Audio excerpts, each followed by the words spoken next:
그러니까 가장 처음으로 전이하는 림프절 쪽에 검사를 해서 그쪽에 이제 림프절 전이가 되어 있는지를 먼저 확인을 하는 거죠. 그 다음에 이제 또 겨드랑이 림프절도 절제 여부를 결정을 또 하게 되고요. 그 다음에 이제 수술을 하고, 요즘은 이제 종양 사이즈가 좀 크면 이제 선항암을 먼저 하죠. 항암은 이제 주로 아드리아마이신, 사이클로스포린, 그 다음에 이제 이걸 보통 4차 하고, 탁소를 또 4차 하고, 이렇게 기본 이제 항암 치료를 하게 되고요. 그 다음에 이제 이 방사선 치료 시에는 이제 유방 외에 겨드랑이, 쇄골, 상부 림프절도 같이 치료를 하게 됩니다. 그래서 이제 수술, 항암, 방사선 이렇게 치료를 하게 되고요. 그리고 이제 이 방사선 치료 같은 경우는 이제 이게 시행 여부를 결정하는 것은 보통 이제 이제 대부분 요즘은 조기 발견을 많이 하니까요. 80%는 0기에서 2기 사이입니다. 이때는 대부분 우리가 유방 보존 수술을 하거든요. 전절제를 하기보다는 이제 부분 절제를 하는데, 이전에는 보통은 이게 전절제를 많이 하는 경향이었는데, 요즘은 부분 절제를 하더라도 이 재발률이나 또 생존율에 크게 차이가 없다고 또 나와 있습니다. 그래서 또 이제 유방 보존 수술을 하게 되면 추가적으로 방사선 치료가 필요한 거죠. 그리고 이제 전절제를 하더라도 이제 3기 이상이 되면 종양 사이즈가 크고 또 림프절 전이가 되어 있으면 또 수술 이후에 방사선 치료도 또 같이 기본으로 하게 됩니다. 그리고 이제 이 방사선 치료는 당연히 이제 재발률을 낮추기 위해서 하는 거죠. 그 다음에는 이제 우리가 표적 치료, 허투 인자가 양성이면 표적 치료를 하게 되고, 그 다음에 여성 호르몬 쪽에 양성이면 한 호르몬 치료를 하게 됩니다. 그 다음에 이제 우리가 그 분자, 요즘은 이제 이 맞춤형 치료로 많이 하죠. 이제 분자 검사를 해서 특히 이제 에스트로겐, 프로제스테론 이쪽에 여성 호르몬 양성인 경우에는 항호르몬 치료를 하게 되고, 허투 인자가 양성인 경우에는 표준 치료를 하게 되는 거죠. 그런데 이제 이 삼중 음성이 이제 제일 문제가 됩니다. 이런 경우가 이제 항암 치료밖에는 이제 답이 없는 거죠. 근데 이쪽은 그래도 쓸만한 게 항호르몬 치료나 이제 표적 치료가 같이 병행을 할 수 있으니까 아무래도 이제 치료율을 높이고 재발률을 낮출 수 있는 거죠. 그래서 이제 삼중 음성보다는 조금 그래도 양호한 예후가 좀 좋은 쪽에 속하고요. 이 삼중 음성이 되면 항암 치료밖에 답이 없기 때문에 또 상대적으로 예후가 좋지 못한 이제 그런 결과를 보이고 있습니다. 그 다음에 이제 부작용을 보면 이제 수술로 인한 부작용은 이제 겨드랑이 부위에 물이 고이는 장액종이 생길 수 있고요. 또 이제 수술로 인한 신경 손상으로 인한 이상 감각이 또 생길 수가 있고요. 그 다음에 이제 가장 심각한 부작용이 주로 이제 림프 부종입니다. 특히 겨드랑이 림프절에 이제 수술을 하는 경우가 이제 림프 부종이 생기는 경우가 많이 볼 수가 있겠습니다. 그리고 방사선 치료는 이제 피부 자극이나 유방 내 부종이나 햇볕에 탄 것 같은 그런 이제 부작용이 있고요. 보통 피부 반응은 1년 내로 없어집니다만, 또 방사선 치료로 인한 림프 부종도 생길 수가 있고요. 그 다음에 이제 급성 부작용은 항암 치료랑 비슷하게 탈모, 구내염, 식욕감퇴, 오심구토, 설사 이런 부작용이, 전신 부작용이 나타날 수 있고요.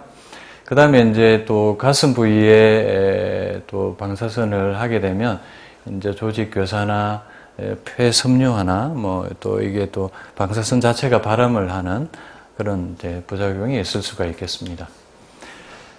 그 다음에 이제 화학요법은 가장 흔한 부작용이 구역부터 전신 쇠약, 탈모, 백혈구의 효소판 감소, 또 조기 폐경, 뭐 이런 부작용이 있을 수가 있고요. 그래서 이런 부작용은 이제 암이 정상세포보다 분열이 빠르기 때문에 정상세포 중에서도 이제 이 세포 분열이 왕성한 세포들이 많이 또 이제 손상을 입기 때문에 뭐 이런 위점막이나 멸리카락, 백혈구 해소파, 생식세포 뭐 이쪽이 많이 손상을 입게 됩니다.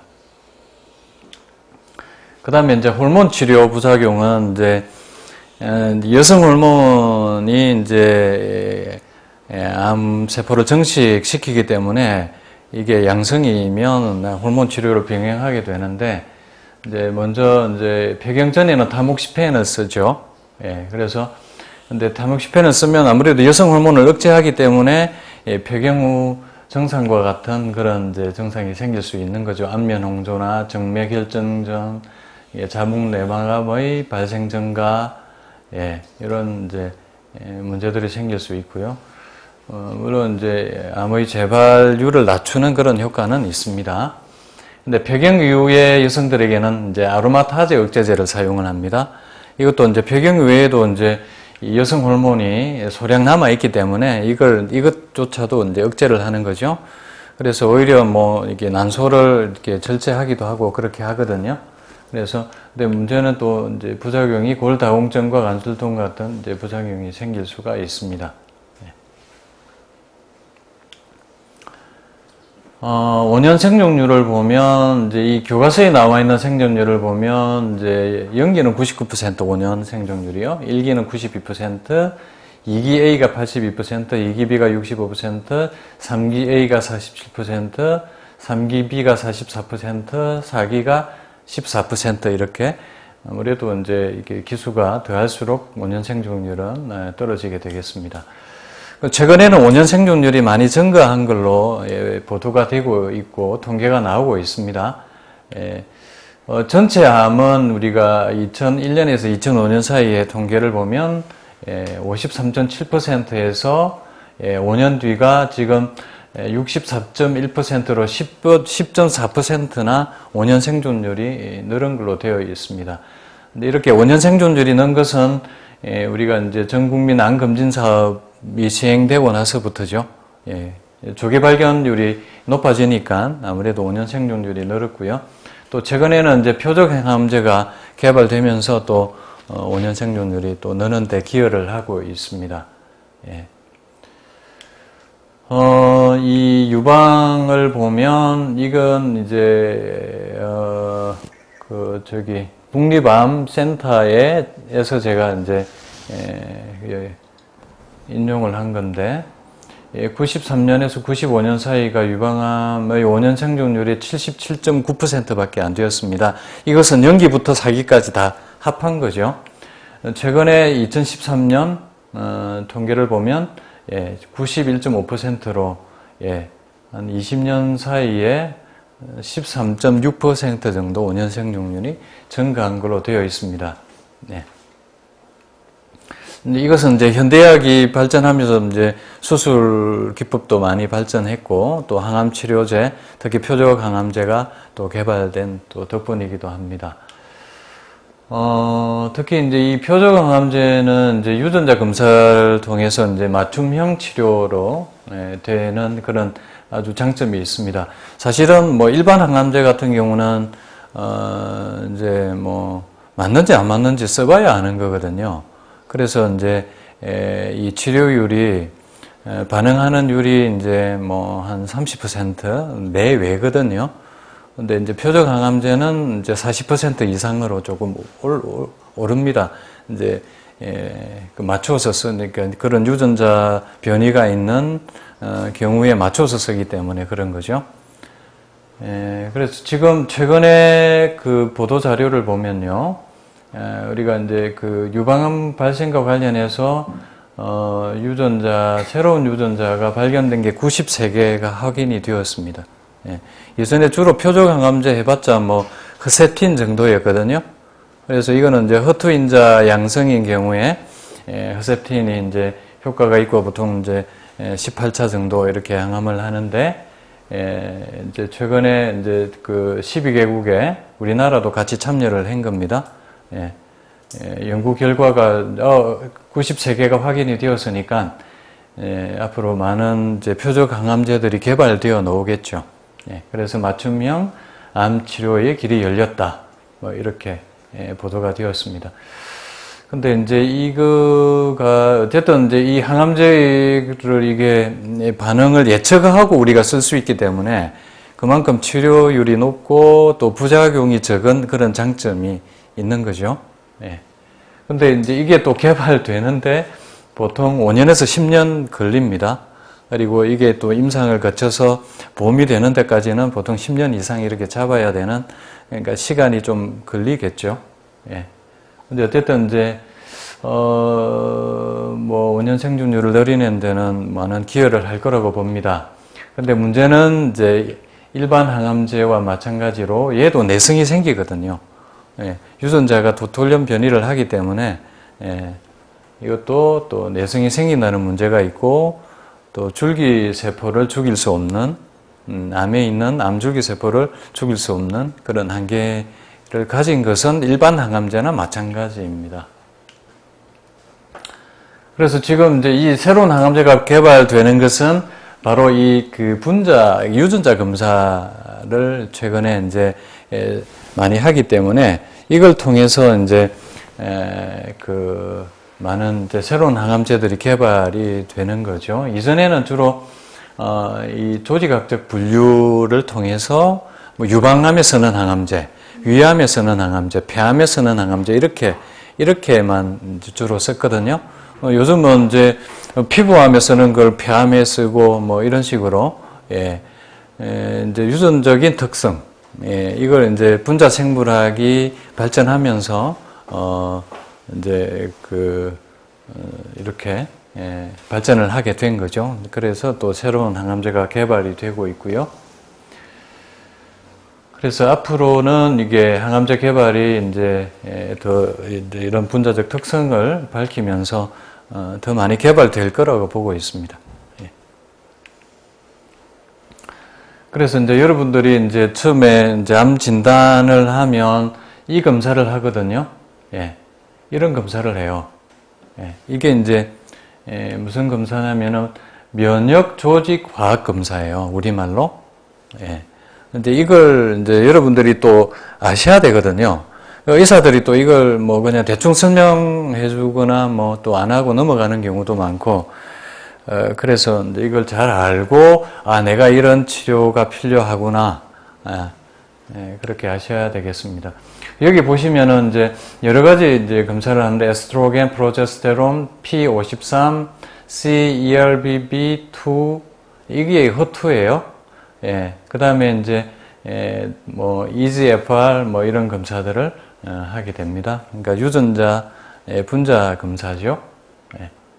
그래서 이분은 지금 HER2 인자가 2 플러스에서 3 포지티브고, 이분은 네거티브죠. 그죠? 그래서 이런 경우는, 허셉틴 표적 항암제를 쓰고, 이런 경우는 이제, 표적 항암제를 못 쓰는 거죠. 그 다음에 이제 이 두 분 다 에스트로겐 프로제스테론의 양성 반응을 보이기 때문에 이 양성 반응도 뭐 강하게 나타나는 분도 적게 나타나는 분도 차이가 있습니다. 어쨌든 이제 이런 경우는 또 항호르몬 요법을 또 하게 되는 거죠. 그래서 이제 여성 호르몬 수용체 검사를 하게 되고요. 그다음에 HER2인 유전자, 이거는 이제 Human Epidermal Growth Factor Receptor라는, 이걸 줄여서 HER2라고 그럽니다.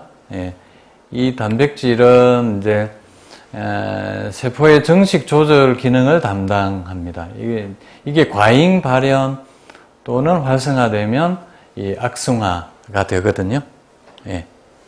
그리고 이제, 그래서 이게 이제 HER2 단백질이 과잉 존재는 유방암의 예후인자의 하나로서 되고, 이게 양성이면 림프절 전이가 있는 경우에 재발 위험성이 또 크다고 되어 있습니다. 그래서 여기에 대한 치료가 이제 하게 되는 거죠. 근데 이제 이게 세 가지 다 음성인 경우가 이제 문제가 되는 거죠. 이때는 그냥 일반 항암제밖에 쓸 게 없기 때문에, 그리고 이게 또 전혀 분화 안 된 암세포예요. 이게 뒤에 제가 설명을 하겠는데, 이제 이게 뭐 유방암도 같은 이게 유방암이 아닌 거죠. 그래서 이게 암이 분화되지 않는 세포에 대해서는 또 뒤에 설명을 드리겠습니다. 이 허투 증폭된 암은 유방암에만 있는 게 아니에요. 전체 암의 30%예요. 직장암, 대장암, 위선암, 간암, 근골격계 종양 6종, 골육종, 난소암, 갑상선 종양, 유방암, 방광암, 소세포 폐암, 비소세포 폐암 이런데 다 있습니다. 그래서 이제 이렇게 전체 암의 30%가 이 허투가 과잉 발현된 암인 거죠. 근데 이런 경우에 이제 표적 치료제를 이제 쓴다는 거고요. 거기에 맞는 치료제를 쓰는 거고, 그 다음에 P53이라고 있습니다. 얘는 이제 이게 양성인가 음성인가에 따라서 또 예후가 굉장히 차이가 납니다. 그래서 이거는 암 억제 유전자예요. 이게 있으면 당연히 예후가 좀 좋겠죠, 그죠? 암을 억제하는 유전자가 있기 때문에. 근데 이게 없으면 당연히 예후가 좋지 않은 경우들이 많습니다.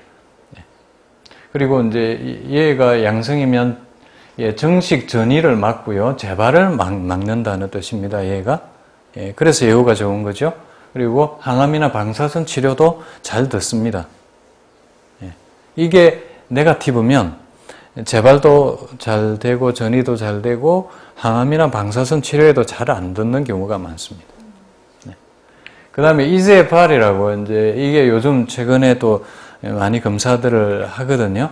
이거는 에피더말 그로스 팩터 리셉터라고, 얘는 이제 세포 내에서 자극을 전달하는 이제 중요한 수용체 단백질이에요. 이게 이제 돌연 변이가 있으면 단백질의 변형이 생기고 됩니다.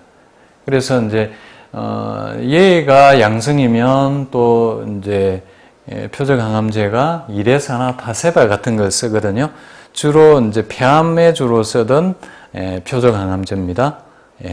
근데 이것도 유방암에도 이걸 양성인 경우들이 있거든요. 그래서 이레사 타세발을 쓰게 되는 거죠. 그럼 여기에는 잘 반응을 해요. 특히 동양인들이 이 유전자가 이게 수용체가 이게 발견되는 경우들이 많기 때문에 서양인들보다 이레사 타세바에 많이 쓰는 거죠.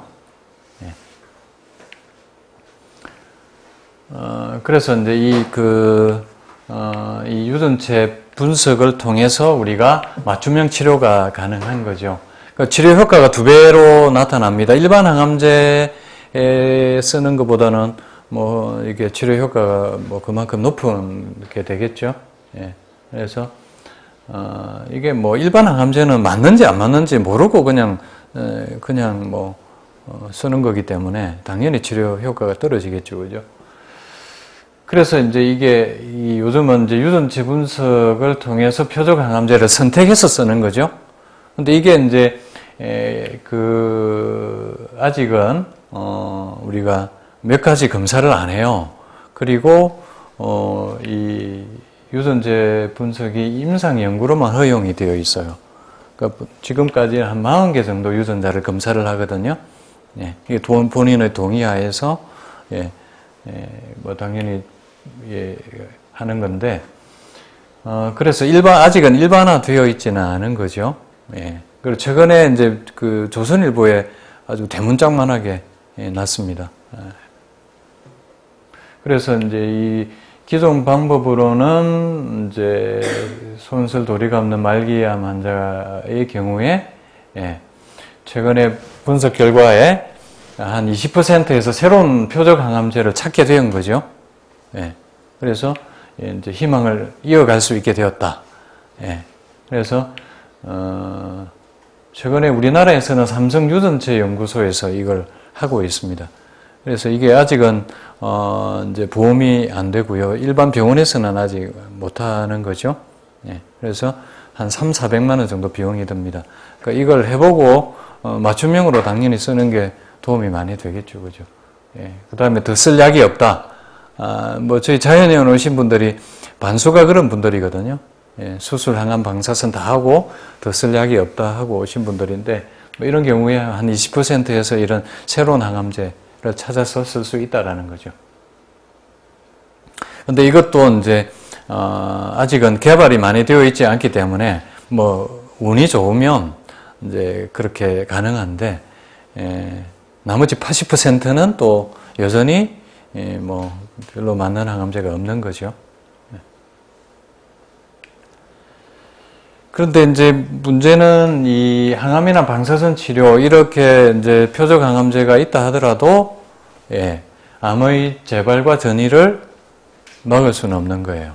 그냥 이제 생명을 연장하는 효과는 있겠죠, 그죠? 그런데 항암제는 모든 항암제는 다 내성이 생기기 때문에 유전자가 또 바뀌어요. 암세포들이 유전자를 또 바꾸기 때문에 약물이 내성이 생겨요. 보통 일반 항암제는 보통 6개월 이내에요. 보통 서너 달 정도 쓰면 내성이 벌써 생기기 시작하거든요. 그래서 이제 또 다른 항암제로 바꾸고 뭐 이렇게 되는 거죠. 표적 항암제도 마찬가지예요. 평균이 뭐 1년 4개월 정도 씁니다. 일반 항암제보다는 조금 길게 쓰지만 이것도 역시 내성이 생기는 거죠. 그래서 이렇게 내성이 생기는 것은 뭐 때문에 그러냐면 또 유전자가 뭐 당연히 이제 암세포가 유전자를 바꾸기 때문이기도 하고 또 재발 전이가 되는 것은 항암제를 쓰더라도 재발 전이가 되는 것은 이 암줄기세포 때문에 그래요. 암줄기세포 이게 전체 암세포의 1%에서 2%예요. 항암이나 방사선 치료를 하면 일반 암세포들은 다 잘 죽거든요. 그 중에서도 정식을 많이 하는 암들은 빨리 자라는 암들은 특징적으로 잡아 죽이기 때문에 많이 죽습니다. 뭐 99%까지 죽일 수도 있는 거죠. 그러면 이제 눈에 보이지 않는 거죠. 그런데 6개월 뒤에 1년 뒤에 다시 보이기 시작합니다. 왜냐하면 이 줄기세포, 암줄기세포가 다시 얘는 항암에 안 죽으니까 또 정식을 해서 이렇게 자라게 되는 거죠. 그래서 우리는 이제 이 암줄기세포를 죽여야 재발을 막을 수 있는 거죠. 완치를 할 수 있는 거고. 그래서 현대의학의 수술, 항암, 방사선으로는 완치가 어려운 거죠. 존재는 이제 얘 때문에 그런 겁니다. 그러니까 수술을 하는 것도 눈에 보이는 것만 드러내고 미세암이 남는 거죠. 초기 암이라 하더라도 미세암이 남아요. 림프의 혈액에 남기 때문에 얘가 또 다시 정식을 하는 거죠. 또 항암을 해도 얘는 죽지 않으니까 또 살아남아서 정식을 하게 되고. 그 전이도, 그래서 이제 암줄기세포가 새로운 암세포를 이렇게 만들어내요. 암 종양을 만들게 되고, 그 다음에 전이도 잘 돼요. 전이가 되는 것도 줄기세포 때문에 전이가 되는 거죠. 그래서 이제 답은 1%의 암줄기세포를 치료하는 것이다. 얘를 죽이거나 정상세포로 바꾸거나 이게 답이다라는 거죠. 그래서 이제 우리가 암줄기세포가 이 항암제나 방사선 치료의 저항성을 가지는 것은 이 암줄기세포에는 이제 MDR이라는 펌프가 있거든요. 얘가 있어가지고 약물이 들어와도 밖으로 내보내버려요. 그래서 이제 그리고 암줄기세포는 세포 교체 속도가 느리기 때문에 빨리 정식을 안 해요. 그러니까 항암제는 빨리 정식하는 애들만 잡기 때문에 얘는 이제 그 항암제 효과를 덜 받는 거죠. 그래서 재발 원인이 되고 다시 종양을 만들게 되는 겁니다. 그래서 이제 이 암줄기 세포를 선택적으로 타겟으로 삼아야 우리는 이 재발 전이를 막을 수 있는 맞게 되는 건 이제 이해를 하시겠죠, 그죠? 그리고 그래야 근본적인 치료가 될 수 있다. 이게 되겠습니다. 그래서 이제 암치료의 새로운 패러다임은 바로 자연치유와 통합치료다. 이렇게 이야기를 할 수가 있겠습니다. 이제 자연치유부터 이제 제가 좀 설명을 드리겠습니다. 그 전에, 이제 암에 대해서 여러분들이 조금 더 이해를 하셔야 되는데, 최근에 이제 분자생물학이 이제 많이 발전했고, 후성유전학이라고요. 이제 이게 5년 전부터 나왔거든요. 이렇게 해서 이제 암 치료의 패러다임이 이제 바뀌고 있습니다. 예. 이게 이제 우리가 이 유전자가 세포의 증식, 분화, 사멸, 죽음을 조절합니다. 유전자가 조절하는데 여기에 문제가 생기는 게 암인 거죠. 그래서 이제 이 메틸레이션이라는 게 단어가 있습니다. 예. 그래서 이제 얘가 이제 문제를 일으키는데 이게 하이퍼메틸레이션 되고 그다음에 이게 하이퍼메틸레이션이 되면 이 캔서가 생기게 됩니다. 예.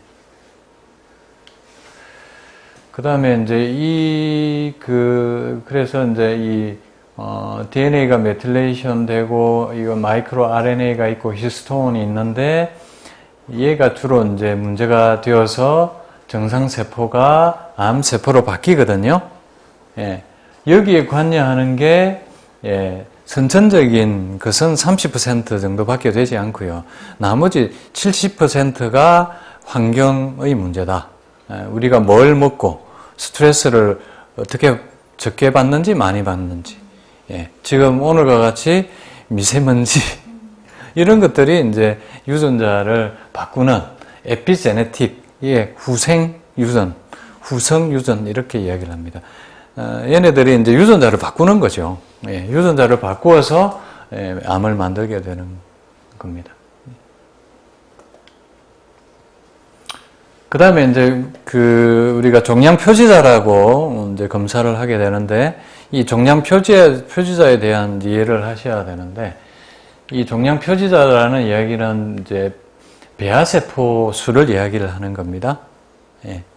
이 배아세포라는 것은 이제 그 분자 생물학에서 나오는 이야기들인데 우리가 이제 정자 난자가 만나서 그 세포 분열을 해서 착상을 하고 그 다음에 이제 세포 분할을 해서 우리가 사람으로 태어나잖아요, 그죠? 근데 그 과정에서 태아세포를 배아세포라 그래요. 그러니까 정상세포와 태아세포로 돌아간 게 암세포다. 근데 이렇게 보는 거죠. AFP, 간암표지자, 유방암은 CA15-3이죠. 난소암은 CA125. 이런 것들이 다 이 배아세포를 이야기하는 거예요. 그래서 이게 배아세포는 이제 미분화세포죠. 이 미분화세포가 분화가 되어서 우리가 체세포가 되거든요. 간도 만들고 위도 만들고 뭐 폐도 만들고 이렇게 되잖아요. 그래서 이제 이게 이제 한마디로 줄기세포인 거죠. 그래서 이제 배아세포로 돌아간 것이 바로 암세포예요. 모양이 완전히 달라요. 체세포 모양은 육각이거든요. 근데 이 배아세포는 원형이에요. 단세포. 분화되기 전 단계의 세포를 이야기하는 거죠.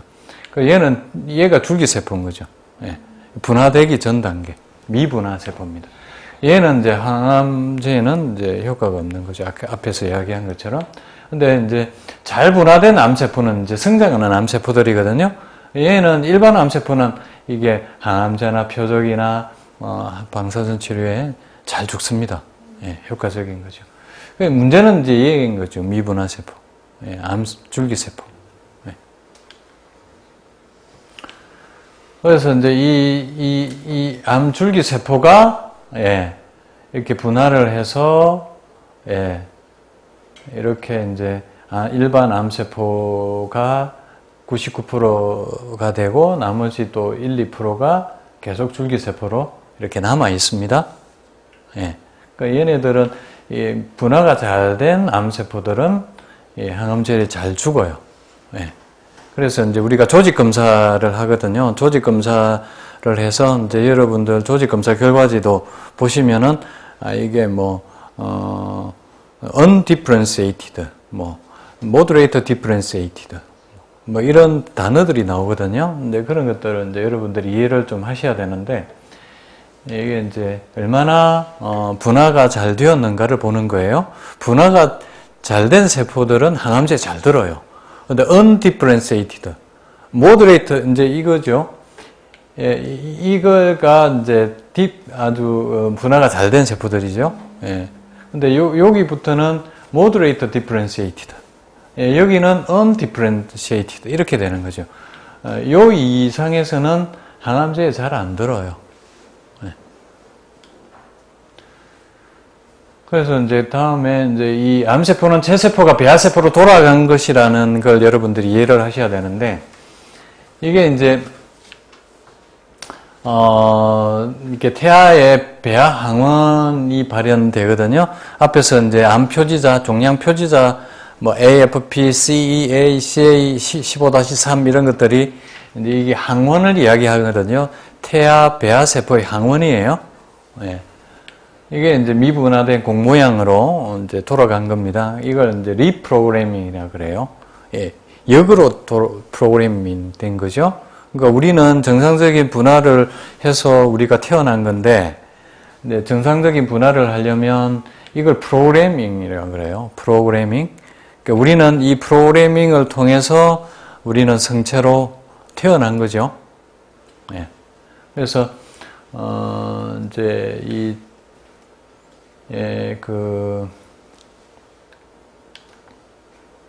그러니까 성체줄기세포가 있습니다. 줄기세포가 이제, 줄기세포는 두 종류가 있거든요. 성체줄기세포가 있고, 배아줄기세포가 있어요. 성체줄기세포는 이렇게, 뇌로 되는 뇌줄기세포, 상피조직으로 되는 줄기세포, 간으로 되는 간줄기세포, 뭐 이런 식으로 근육으로 되는 거, 뭐 혈액으로 되는 게, 이게 다 종류가 벌써 이제, 다른 거죠. 근데 이 이전 단계가 바로 배아줄기세포예요. 그러니까 이런 성체줄기세포가 되기 전 단계, 모든 세포로 분화가 가능한 게 바로 배아줄기세포예요. 네. 그러니까 이제 이 단계로 돌아간 거죠. 암줄기세포는요. 얘도 될 수 있는 거죠. 네. 암으로도 될 수 있고 정상으로 분화되면 그냥 간으로 되고, 뇌로 되고, 장으로 되고, 뭐, 이렇게 되는 거죠. 그래서 이제 이 프로그래밍을 어떻게 하냐면은, 이제, 우리가, 태아가, 이제 처음에는 이제, 엄마로부터 영양소를 받거든요. 그러니까, 엄마가 어떤 음식을 먹었는가에 따라서 태아의 건강이 결정이 되겠죠. 그죠? 근데 이제 처음에는 자궁의 산소 농도가 굉장히 낮아요. 3%에서 5% 정도밖에 안 되거든요. 근데 이제 분화가 되고 12주 정도 되면 이게 모혈 영양으로 바뀌어요. 모혈 영양으로 바뀌면 이제 산소 농도가 9%까지 올라가요. 그때부터 이제 이 배아세포가 이제 체세포로 막 이렇게 되거든요. 근데 이게 이제 암세포의 특징은 산소 공급이 안 돼요. 산소를 싫어하는 현미성 세포예요. 그러니까 2단계로 돌아간 거죠. 이해를 좀 하시겠습니까? 제 얘기를? 그래서 이제 이게 배아세포로 돌아간 암세포를 영양과 산소를 제대로 주면 정상세포로 되돌릴 수 있다는 얘기가 되겠습니다. 다시 말씀드릴게요.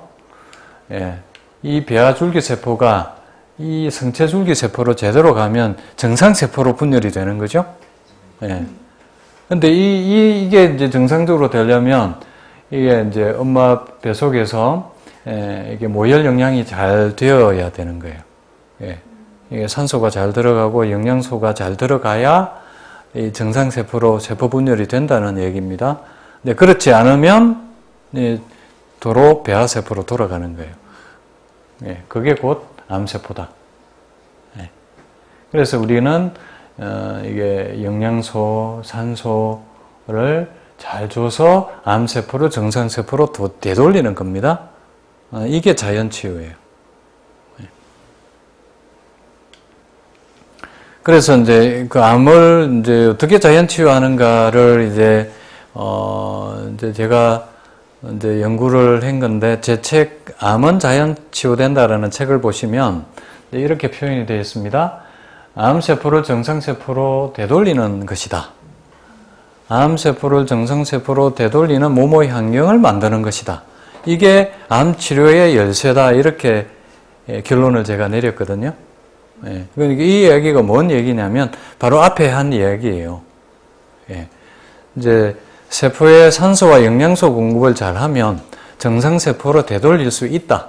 결론은 이거거든요. 근데 이게 이제 이걸 제가 추론을 하는데 이제 암세포와 정상세포의 차이점을 본 거예요. 이제 암세포는 무한정식을 하죠. 왜 무한정식을 하냐면 보세요. 이제 정상세포는 노폐물 독소가 적어요. 얘는 노폐물 독소가 많아요. 이게 꽉 막힌 환경에서 자라거든요. 혈액이나 림프 순환이 안 되는 환경에서 산소나 영양소 공급이 안 돼요. 그래서 얘는 이제 무산소 혐기성 세포란 말이에요. 산소가 없는 환경에서 얘는 세포 분열을 해요. 그리고 얘는 젖산 발효를 해요. 그러니까 우리는 이제 모든 세포들은 이제 이 혈관을 통해서 산소나 영양소 공급이 되어야 정상적으로 얘가 성장을 하겠죠, 그죠? 근데 얘는 이제 산소 혈관이 딱 없는 자리에서 딱 생겨서 자라거든요. 산소도 공급이 안 되고 영양소도 공급이 안 되고 이런 환경인 거죠. 이제 그래서 또 이제 에너지를 어떻게 만드냐면 발효를 해요. 젖산을 발효하는 거죠. 이게 우리가 보통 우리 세포는 포도당을 대사해서 미토콘드리아가 에너지를 만들고 저장을 하거든요. 그래서 우리는 삼시세끼 먹어야 사는 거잖아요. 그리고 산소를 마시고 얘가 대사작용을 해서 에너지를 만들거든요. 근데 이제 암세포는 발효를 해요. 이거는 완전히 회로 자체가 달라요. 정상적인 대사회로가 아니라 회로 자체가 완전히 다른 겁니다. 그래서 그래서 이제 이거를 암은 대사질환이다 이렇게 이야기를 해요. 최근에 그런 책이 나왔거든요. 그래서 이제 이게 정상적인 대사를 못하는 거죠. 그래서 미토콘드리아의 문제다 이렇게 이야기를 합니다. 그래서 어쨌든 이제 저는 이 차이점을 비교를 한 거죠. 정상세포가 되려면 이런 환경이 돼야 된다. 근데 암세포의 환경은 이런 환경이다. 어떤 환경이냐? 노폐물 독소가 가득 차 있고 순환이 안 되어서 산소나 영양소 공급이 안 되는 환경이다. 그때 암세포가 생기고 자란다. 그래서 반대로 우리는 해독을 하고 순환을 개선해서 세포에 산소나 영양소 공급을 잘하면 정상세포로 되돌릴 수 있다. 그래서 프로그래밍 할 수 있다. 이건 거죠. 그래서 이제 얘가 줄기세포가 이제 1, 2%가 있는데 이미 암세포로 분화된 세포들은 일단 뭐 없애야 되겠죠, 그죠? 얘네들은 사실 별 문제 안 돼요. 얼마든지 없앨 수가 있고, 근데 이 줄기세포 1, 2%에 남은 얘가 문제란 말이에요. 얘가 다시 암세포로 정식하면 계속 커지고 재발되고 전이되고, 얘를 우리가 조절을 해서 정상세포로 돌려주면 뭐 더 이상 문제가 없겠죠, 그죠? 더 이상 자라지도 않고 정식도 안 하고, 그 다음에 재발 전이가 안 되는 거죠. 그래서 이게 이제 암치료의 핵심 열쇠다라는 겁니다. 이게 이제 자연치유고. 자연치유법은 뒤에 다시 설명을 드릴 거고요. 그 다음에 이제 우리가 스트레스가 문제예요. 스트레스가 이제 혈관을 수축시키고 활성산소를 많이 만들거든요. 얘도 조절을 해야 돼요. 그래서 우리가 하는 자연치유법은 해독하고 순환 개선하고 산소 영양소 공급 충분히 되도록 하고, 그래서 공기 좋은 곳에서 영양요법하고, 그 다음에 명상으로 스트레스 조절하고, 이게 자연치유예요. 예. 근데 이게 무슨 치료냐? 이렇게들 이야기를 하거든요. 예. 근데 이거는 이제 모르고 하는 얘기죠. 예. 그래서 이제 그 다음에 제가 세포를 재생하는 이제 원리를 또 찾았습니다. 그러니까 우리가 세포가 손상을 입으면 이게 정상적으로 회복이 되잖아요. 세포가 재생이 되는데 이게 어떻게 재생이 되는가? 예. 상처를 입고 이제 이렇게 손상이 된 조직이 정상적으로 되는 게 자연 치유잖아요. 이게 수술하고 항암하고 이거 약 쓰고 뭐 주사 맞아서 되는 게 아니라 이게 이제 저절로 된단 말이에요. 예. 그렇게 프로그래밍이 되어 있단 말이에요. 그래서 이게 이제 우리가 이게 예를 들어서 손가락에 이제 망치로 두들겨 맞았다. 예. 그럼 그렇게 부어오르죠, 그죠? 그다음 열이 화끈화끈하죠, 그죠? 근데 그 과정이 자연 치유 과정이에요. 붉게 부어오르는 것은 혈관이 팽창하는 거예요. 혈관이 팽창되어서 세포에 산소, 영양소 공급을 하는 거죠. 그다음에 이제 전압이 올라가요. 막 열이 나죠. 전압이 마이너스 50mV로 올라가야 세포가 재생이 돼요. 그래서 이제 우리는 각종 영양소, 아미노산, 비타민, 미네랄을 넣어주고, 산소를 많이 넣어주죠. 산소가 풍부한 산에서, 그 다음에 이제 호흡법으로 폐활량을 늘려서 이렇게. 전기는 어떻게 공급하냐면 음이온 물질로 공급을 합니다. 이제 우리가 이제 여러분들이 이제 이 서울 환경에서 살면은 전기를 늘 빼앗기고 살거든요. 뭐 지하철에서, 그 마트에서, 굉장히 피곤하잖아요. 저는 뭐, 지하철을 처음에 서울 와가지고는 제가 서울 온 지 5달밖에 안 됐는데, 지하철 타기가 힘들어요. 마트에 가면 뭐, 1시간을 견디지를 못해요. 뭐, 기운이 빠져가지고, 전기를 빼앗기기 때문에 그렇거든요. 그 양이온이 많아서 그래요. 그 음이온이 많은 환경, 숲이나 계곡이나, 해변에 가면 우리가 막 몸이 상쾌해지잖아요. 그게 이제 음이온을 공급받아서 그렇거든요. 그 음이온 물질을 쓰면 이제 전압이 올라가요. 그래서 이제 우리가 음이온은 전기를 공급해 주고요. 양이온은 전기를 뺏어가요. 서울 환경은 전기를 빼앗기는 환경이에요. 저희 자연에 있는 경주는 전기를 막 이렇게 제가 막 충전해 오거든요. 제가 반은 서울에서 살고 반은 경주에 가 있는데 한 3일 전기 막 충전해 오면 여기 딱 3일 있으면 다 뺏기고 가는 거예요.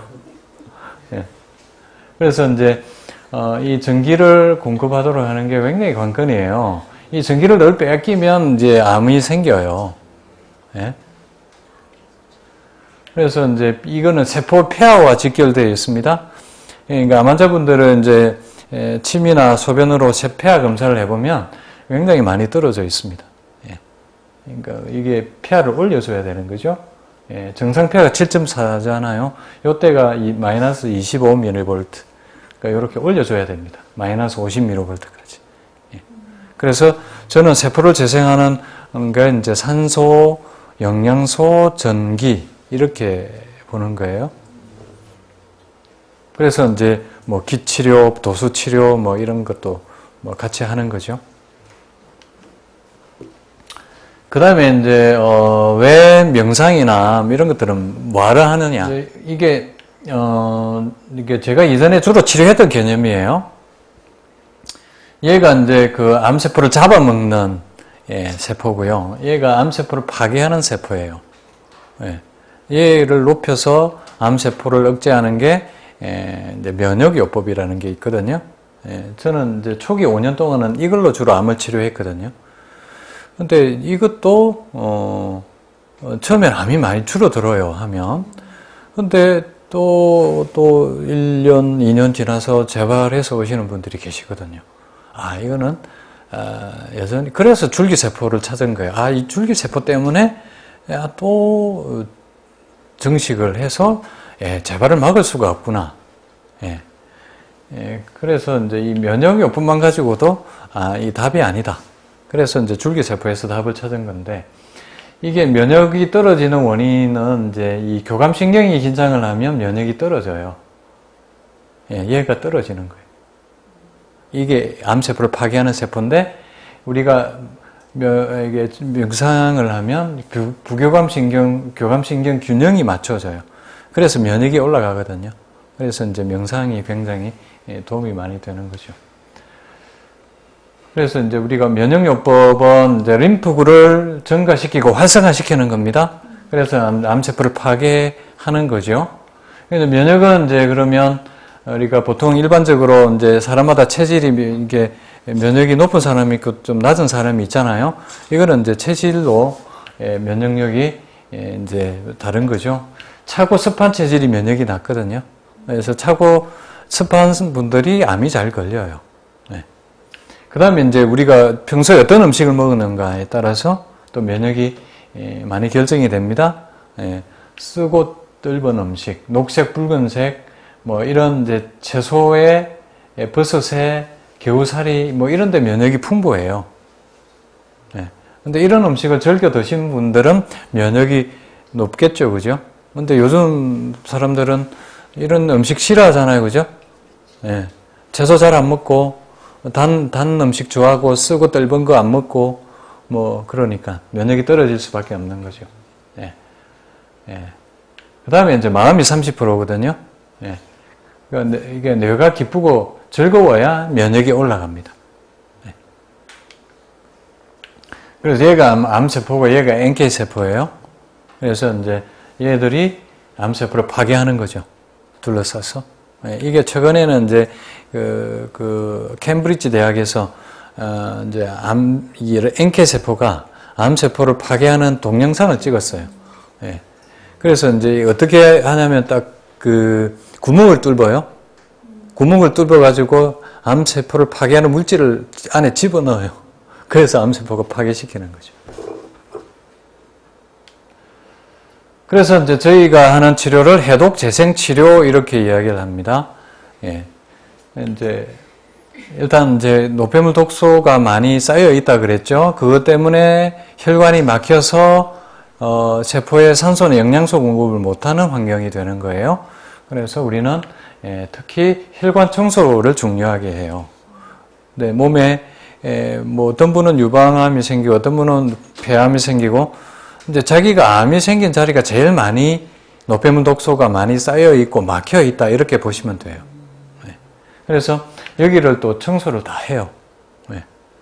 이게 전신 청소를 하고요. 해독요법으로 특히 혈액순환, 림프순환을 잘 되도록 하죠. 그렇게 하는데 혈관 청소가 중요하고 조격, 주열치료, 도수치료, 혈관을 확장하도록 하고 혈액순환이 잘 되도록 하고 그 다음에 운동 그리고 산소와 영양소 공급이 잘 되도록 하고 그래서 이제 공기 좋은 산에 매일 가고 유산소 운동을 하죠. 그다음에 산소를 많이 마실 거 아닙니까? 호흡을 하면 단전 호흡을 하면 폐활량이 늘어나요. 산소를 배로 마시겠죠. 그 다음에 영양요법을 아주 쏟아 부어야 돼요. 하루 필요량의 수십 배, 수백 배를 쏟아 부어야 돼요. 그리고 림프구를 또 활성화시키죠. 그게 면역요법.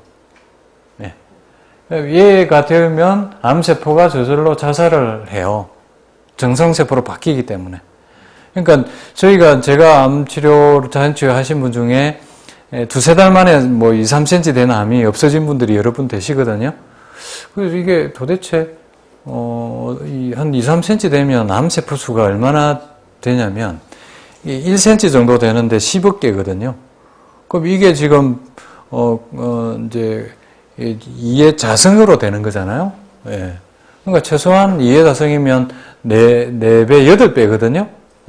그러니까 뭐 100억 개 가까이 되는 암세포를 어떻게 두세 달 만에 이거는 파괴해서 없어진다? 이거는 이해가 잘 안 되는 거죠. 그래서 거기는 깨끗해요. 위암이나 직장암은 내시경으로 들여다볼 수 있으니까 이따만한 덩어리가 그냥 깨끗하게 없어져 있어요. 염증만 살짝 있고. 그러니까 이거는 자살을 해서 없어진 거죠. 정상세포로 돌아가서 얘들이 자살을 한 거예요. 그래서 우리는 암세포를 자살하고 파괴해서 암을 없애는 거죠. 그 다음에 이제 정신요법이 필요한 겁니다. 예, 그래서 이거는 이제 우리 몸을 이렇게 해독하고 재생하는 것도 필요하지만 이 마음이 또 반이거든요. 이게 스트레스를 계속 받으면 교감신경이 계속 긴장해서 혈관이 수축되고 노폐물 독소가 계속 쌓이고 면역이 떨어지고 뭐 좋아질 수가 없겠죠, 그죠? 그래서 우리는 이제 명상과 기도를 통해서 갈등을 해소하고 긍정적인 사고를 하고 그래서 혈액순환, 림프순환을 개선이 되고 소화 배설 기능이 좋아지고 면역이 올라가고 또 암세포가 자살하고 파괴되고 이렇게 해서 암이 없어지는 거죠. 그 다음에 이제 최근에 암줄기세포를 죽이는 천연물질이 또 개발이 되었어요. 네. 그러니까 이거는 이제 최근에 제가 한 달 전부터 이제 사용하는 물질인데, 제가 하는 자연치유법은 앞에서 설명을 다 드렸고요. 비슷한 개념이에요. 어쨌든 이제, 이제 줄기세포에 정상적인 산소, 영양소, 이 천연물질을 가지고 공급을 해서 얘를 프로그래밍 하도록 하는 겁니다. 리프로그래밍이 아니라 프로그래밍 되도록 하는 거죠. 그게 이제 제주대학 교수님과 BRM 연구소에서 합작으로 연구해서 최근에 학술 세미나에서 발표가 되었고 언론을 통해서도 발표가 되었고 논문으로 발표가 되었습니다. 그래서 이게 이제 아포제네틱진이라는 항사망 유전자를 억제하는 BCL2라는 게 있습니다. 이것도 다 유전자 검사를 통해서 이게 발현되는 암 유전자를 조절을 하는 그런 물질인 거죠. 그래서 이게 청피나 300초 뭐 이런 복합 천연물이에요. 한 10가지 가까이 들어갑니다.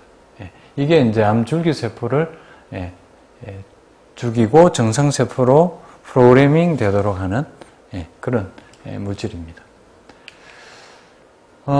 그래서 이 천연물에 대한 이제 통합치료의 효과들은 많이 이제 임상이 된 것들이 많이 있습니다. 초기에 저도 이제 산에 들어간 지 제가 11년 되었는데 주로 약초로 많이 치료를 했거든요. 그래서 이런 것들이 이제 그동안 많이 이제 이 기전들이 많이 밝혀져 있습니다. 논문으로 다 나와 있고요. 현대 아산병원 주인이 이제 이분이신데 이분 부인이 담덤으로 진단받았는데 당연히 항암 치료를 하셨겠죠. 석 달 만에 돌아가셨습니다. 이게 이제 담덤에는 젬스타빈 유일하게 쓰는 항암제가 젬스타빈이에요. 효과는 10%에서 20% 정도밖에 되지 않아요. 근데 이럴 때 우리가 천연물질을 같이 쓰면 그 효과가 50에서 60% 정도로 올라갑니다. 뭐 이런 걸 모르셨으니까 당연히 현대아산병원에서는 그런 거 쓰지 마라 그러니까. 그 다음에 이제 이 허셉틴이 이제 허셉틴도 이제 30% 정도밖에 효과가 없어요. 한 40% 정도까지 이야기를 하는데, 뭐 40%로 봅시다. 근데 이 천연물로 통합치료를 하면 60%까지 효과를 높여요. 그리고 이제 또 악성암 중에 인슐린 라이크 그로스 팩터라는 게 있는데 이 굉장히 악성암이에요. 근데 이 유전자가 있을 때 이제 이 퀘라세틴이라는 걸로 치료를 하거든요. 이거는 양파 껍질에 많아요. 그래서 이거는 암 줄기세포를 파괴하는 파이토케미칼, 그러니까 식물의 항암 성분이죠. 그러니까 보통 이제 항암제 하면 그냥 화학요법만 아시잖아요, 그죠? 천연물은 항암제로 인정을 안 해주거든요. 그렇지만은 천연물 중에서 식물의 화학 성분 중에서 이 암줄기세포도 파괴하는 그런 물질들이 여러 가지 있어요. 설포라판, 케라세틴, 뭐 거큐민, 이런 것들을 저희들은 활용을 하는 거죠.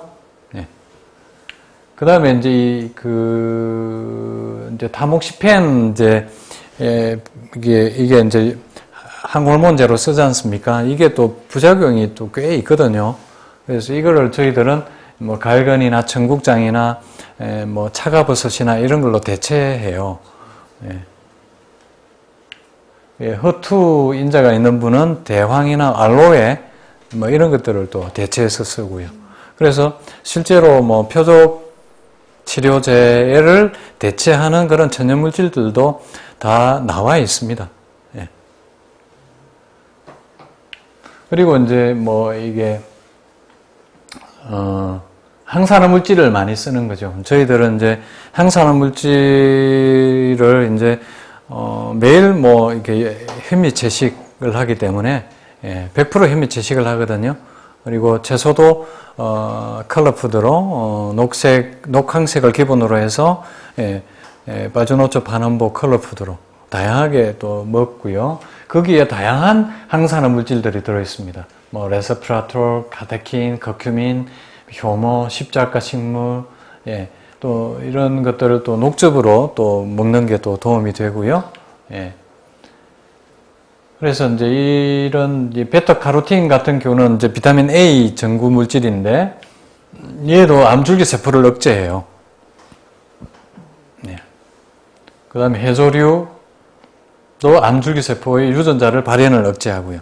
그래서 해조류도 뭐 끼니 때마다 또 같이 먹고요. 그래서 이제 이 앞에서 이제 유전자 분석으로 새로운 항암제를 개발한다고 했지만 이거는 보통 한 10년 정도 걸리거든요. 근데 지금 많은 천연물들은 개발하는 데는 1, 2년이면 개발이 돼요. 그러니까 40가지 유전자에 이 천연물들 그동안 개발되어 있는 것들을 다 임상을 해보면 되는 거죠. 그건 뭐 셀 실험하고 유전자 동물 실험하는 데는 1년도 걸리지 않아요.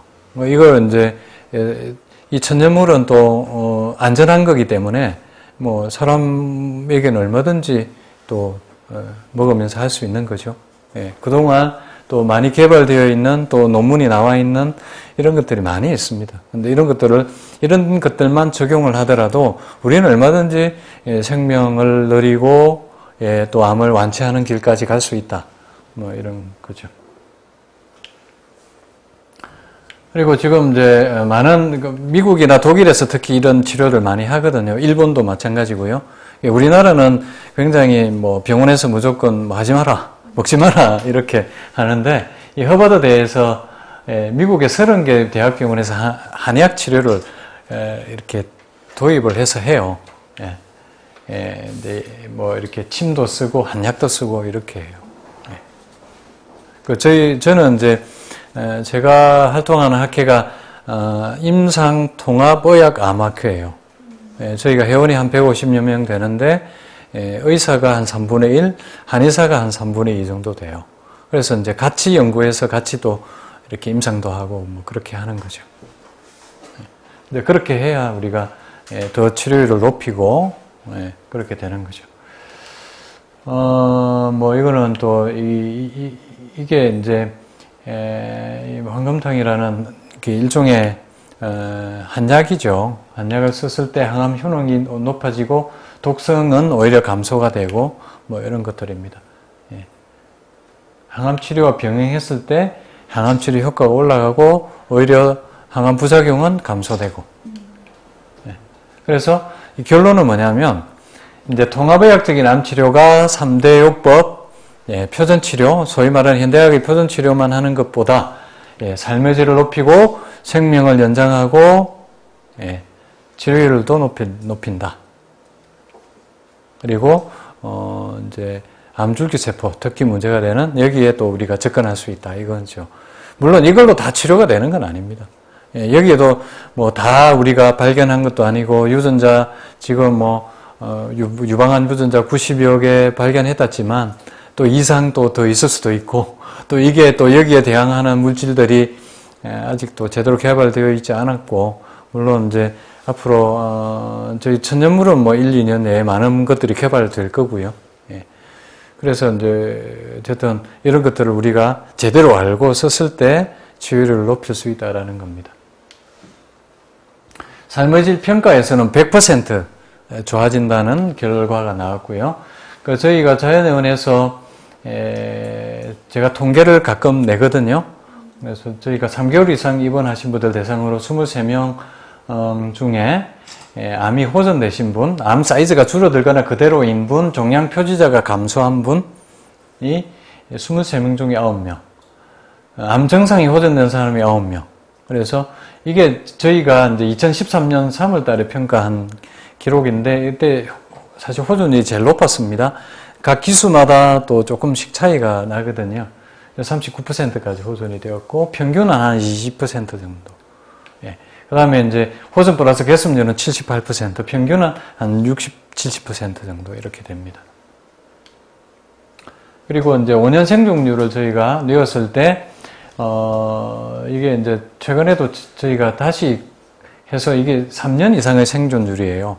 그래서 이제 우리가 보통, 4기암 환자분들이 저희가 그때 입원한 환자분 중에 66%예요.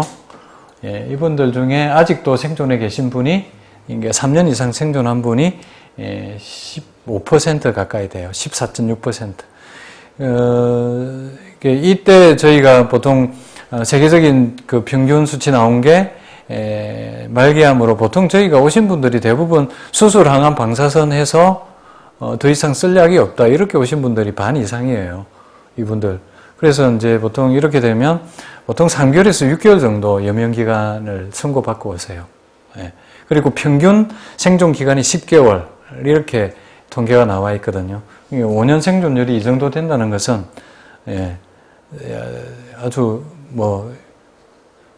아주 적지 않은 높은 수치예요. 예. 그 다음에 이제 유방암의 자연치유법을 조금 소개를 드리면, 제가 앞에서 설명드린 것은, 이제 전체적으로 이제 암에 대한 여러분들이 이해를 돕고 이걸 이제 통합, 치료를 어떻게 하는 게 여러분들에게 도움이 되겠다라는 걸 말씀을 드린 거고, 그러니까 유방암에 대해서 조금 더 이제 집중해서 설명을 드리면, 지금 유방암이 느는 것은 이제 아시다시피 서구화된 식생활이거든요. 고지방, 고칼로리, 비만, 그 다음에 늦은 결혼과 출산율 저하, 에스트로겐에 노출되는 기간이 는 거죠. 그 다음 환경 호르몬, 유사 호르몬이 이제 로 작용을 하기 때문에 그렇죠. 스트레스, 불면증, 야간 일 하시는 분들이 많이 생겨요. 그래서 이제 우리는 이제 자연치유법이 앞에서 전체적으로 해독, 재생, 요법 이렇게 말씀을 드렸는데 1차적으로는 해독, 식이, 영양 요법이에요. 그래서 일단 전신 해독을 해야 되고요. 특히 혈관 청소가 중요하다고 했죠. 그 다음에 이제 식이를 완전히 바꿔야 돼요. 저지방, 저칼로리로 채식으로, 자연식으로, 그러니까 육고기, 생선, 유제품, 가공식품을 일절 배제한, 완전한 자연식 채식을 하셔야 돼요. 그리고 채식을 해야 호르몬 분비를 안정화시켜요. 특히 다른 암도 마찬가지지만 이 여성암은 이 호르몬이 제일 관건이거든요. 이걸 안정화시키는 게 채식이에요. 그리고 이제 체중 관리 잘 하셔야 되고, 비만이 이제 원인이 되니까. 그 다음에 이제 대신에 또 영양 관리도 잘 해야 돼요. 아미노산, 비타민, 미네랄, 오메가 지방산. 이게 다 모자라는 영양소들이거든요. 특히 비타민, 미네랄은 저는 쏟아 붓는다는 표현을 해요. 수십 배, 수백 배. 그 다음에 이제 기혈순환을 개선을 하는 게 중요하겠죠. 그래서 매일 운동으로 산행, 산책, 유산소 운동을 해야 돼요. 하루에 한두 시간. 물론 자기 체력에 맞게. 저희 경주에서는 뭐 서너 시간 해요. 기술연 요가 운동 매일 하고요. 그 다음에 이제 수정 주열 치료라는 것도 하고요. 수정 매트에서 잠을 자게 하고요. 이게 기혈순환에 굉장히 도움이 됩니다. 그 다음에 여자분들 이거 환자분들도 이 브래지어 차고 다니는 거는 저는 이해를 못 하겠어요. 이게 브래지어 그대로 무조건 착용 금지예요. 이게 이제 꽉 조아가지고 이게 이제 순환 장애를 일으키거든요. 절대 끼고 다니시면 안 되고 저녁 밤에는 꼭 풀고 주무세요. 한 번씩 외출할 때 꼭 뭐 필요한 자리는 그래도 조금 헐렁한 거, 이 뭡니까 이게 밑에 이거 와이어 이게 그런 거 없는 거로 그리고 생리대는 천연펄프 생리대로 쓰시고, 그리고 이제 브래지어나 그들을 사용했을 때는 꼭 겨드랑이나 서해부 쪽에 마사지를 30분 이상 해야 돼요. 그 다음에 이제 저희가 주열 치료라는 걸 하는데, 이거는 저희가 개발을 한 수정 주열기라는 겁니다. 근데 이걸로 몸 구석구석에 열을 넣고 파동을 넣는 겁니다. 이렇게 순환을 개선시킵니다. 혈관을 확장하고 림프관을 확장하고 또 기 순환을 개선시킵니다. 경혈, 경락을 열어주고, 예. 그리고 이제 해독을 하고요.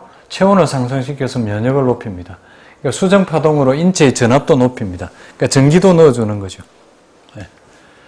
그 다음에 이제 이 호르몬 시스템을 개선해야 되거든요. 이게 호르몬 시스템은 이제 이렇게 여성 호르몬의 균형에 문제가 있거든요. 그래서 그 호르몬 시스템이 시상하부, 뇌하수체, 이게 이제 중추 호르몬 기관이에요. 뇌에 있는. 그 다음에 그 밑에 갑상선, 난소 이렇게 있지 않습니까? 그죠? 이게 이제 문제는 여기에서 문제가 되는 경우가 많아요. 예, 보시면, 이게 이제 뇌에서, 얘가 시상하부 뇌하수체예요. 예.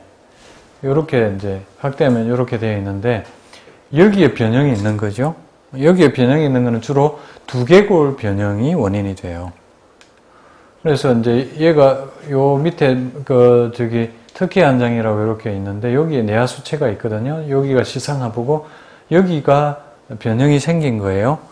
그리고 이제 순환장애가 생겨서 기능이 떨어지는 거죠. 여기 기능이 떨어지면 밑에 하부 호르몬 기관인 난소, 갑상선, 췌장 이런 데 다 문제가 생깁니다. 그러니까 여성 호르몬의 균형이 깨지는 거죠. 그래서 우리 이제 이 변형을 이제 개선하는 거죠. 이 변형은 저희는 도수 치료라는 방법으로 합니다. 예. 이 뇌하수체 기능을 개선하죠. 도수 치료는 이렇게 합니다. 두개골 변형이 원인이기 때문에 머리를 이제 손으로 치료를 하는데, 이게 이제 참 신기한 게 그래요. 우리 몸이 항상 정상을 향해서 돌아가려고 노력을 하거든요. 그걸 살짝 도와주는 거예요. 막 힘을 줘서 이렇게 맞추는 게 아니라 아주 가벼운 터치를 통해서 도와주는데, 이게 입천장이 내려앉아 있어요. 보통 이런 분들은 또 입천장을 이렇게 또 살짝 올려주고, 그래서 이제 이 변형을 개선을 하는 겁니다. 두개골 변형을 치료하는 거죠. 이걸 이제 신경도수라고 합니다. 그 다음에 이제 수정 명상으로 저희들은 이걸 또 개선을 합니다. 이게 수정 명상은 설명하기가 좀 그런데, 수정 음악을 들으면서 명상을 하는 방법이에요. 그럼 이 뇌하수체 기능을 개선을 해요. 여기에 딱 집중하고 있으면, 이게 이제 백회 바로 밑에 뇌하수체가 있고, 여기 바로 뒤에 뇌하수체가 있습니다. 명상을 여기에 집중을 하는 거죠. 수정 음악을 들으면서, 그러니까 수정 파동이 들어가서 여기를 자극을 해서 이렇게 기능을 개선을 합니다.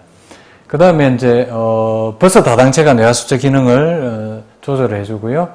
여성 호르몬을 조절을 하는 데는 앞에서 이야기한 대로 차가버섯, 그 다음에 또 뭐라 그랬죠? 갈근, 청국장 이런 것들을 먹고요. 그 다음에 여성 호르몬을 억제하는 식품들이 있습니다. 주로 이제 채소, 과일류들이에요. 베리류, 브로콜리, 메밀, 십자가 식물들, 이런 과일류들, 이런 것들입니다.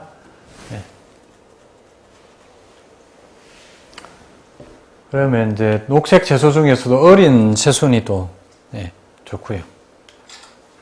그 다음에 조심해야 될 식품들이 있습니다. 이거는 이제 여성 호르몬을 오히려 생성을 돕는 것들이죠. 인삼이나 홍삼. 이 사포닌이 이제 여성 호르몬 전구체 역할을 하기 때문에 해롭겠죠, 그죠? 그 다음에 콩 제품 중에 이소프로본이라고 있습니다. 이것도 여성 호르몬이거든요. 그래서 이제 콩은 괜찮아요. 근데 이 콩에서 추출한 이소프로본 성분이 문제가 돼요. 그래서 콩도 먹으면 안 되냐고 묻는 분들이 많거든요. 콩은 문제되지 않습니다. 이거는 된장, 청국장 이렇게 저희들은 매일 또 먹게 합니다. 석류도 여성 호르몬을 증가시키기 때문에 먹으면 곤란하고요. 예. 이게 이제 수정파동요법입니다.